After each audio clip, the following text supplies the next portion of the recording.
Alright, before we begin, I want to preface by saying I'm not a political YouTuber. For the most part, I don't really give a fuck about politics, but this shit is getting out of control. Now, as you all know, there was a presidential debate about a week ago, and before it even started, I had posted on my story saying, fuck Kamala. And look, guys, I'm a guy who likes to speak his mind. If there's something I don't really fuck with, I'm just gonna say it for how it is. And I was expecting maybe one or two dudes to swipe up on my story, you know, getting a little bit upset and mad at me. And look, I don't really have a problem with that. I think varying opinions are really important, so I was ready to debate some people. But I was not expecting 15 to 20 liberals to swipe up on my story getting like really pissed off. And it kind of just made me realize how hateful and non-accepting Democrats are. Like, one of these people tried saying that I'm an evil rapist because I'm voting for one. And look, the second someone says some bullshit like that, you can immediately tell that they have absolutely no knowledge about politics and they just have a deep-rooted hatred for Trump. I feel like there's two types of people in this world. On one hand, there's people who vote based off results and actually want to see the world thrive. And then there's people who vote based off of emotions. And those people cannot bring themselves to vote someone who is clearly the better leader just because he is a convicted felon. And look, guys, I'm not downplaying a serious crime. I think that shit is completely evil and disgusting, but the fact of the matter is, just because you haven't been convicted doesn't mean you're not a felon. The sad truth is, anyone who is in office and has extreme power, I hope I don't get like killed for saying this, but the sad truth is, anyone who's in office and has some amount of power is probably linked to some of the most heinous crimes you can possibly imagine. If there is somebody who has immense power, money, and connections, you would be a fool to believe that person has no blood on their hands. And I would much rather vote for a convicted felon who's actually going to take the world in a good place than someone who hasn't been convicted yet and has lied about the shit they're going to do for 4+ years. The problem with Democrats is there really is no one right option, but when I tell people I'm voting for Trump, they act like I just said I'm going to shoot up a school. They can't provide any actual good arguments as to like why I shouldn't vote Trump. They just say he's an evil person and I shouldn't vote for him. Like, why wouldn't I want to vote for a great leader? And for some reason, people also like to act that if Trump gets elected, he'll just take away all women's rights and like turn the country into a barren wasteland because he's an evil politician. Like, bro, he's been president before and none of that shit happened. Instead of providing some actual research and evidence to support their claims, they're literally just fear-mongering and lying to support their argument, bro. Like, I just don't get it. I literally had someone tell me the other day that Kamala only lied once during the debate. Like, bro, are you fucking serious? She lied through her teeth for 90 minutes straight and got away with it too because the moderators are fucking like clearly biased. This girl literally told me that she doesn't think the moderators were biased. She just thinks they were very smart and intelligent.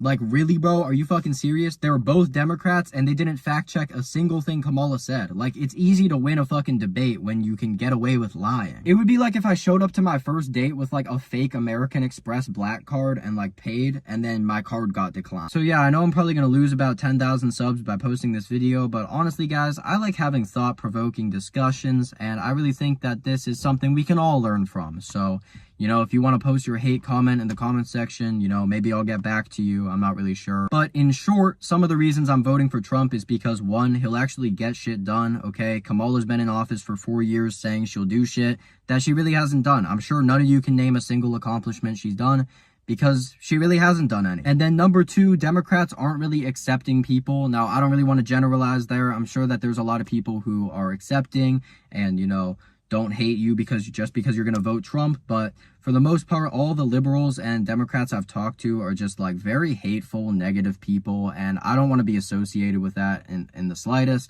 And all the Republicans I've talked to, they're very nice people and they're accepting and they actually understand politics. And then number three, the media is not fucking fair to Trump in the slightest. Like, I am all about fairness, and if they were being biased in Trump's favor, I would even speak out against that. I really just believe that, like, it's fucking bullshit that they're being so biased, and I really think that we need to have debates that are not biased and unfiltered debates, but that's just not the way the world is right now, and it's pretty sad, but, you know, that's just the way it is. So those are some of the reasons I'm voting for Trump. I feel like it should be a no-brainer, so yeah. So that's all for me today, guys. Thanks for watching, and remember, there is no room for emotions in voting. Thanks for watching.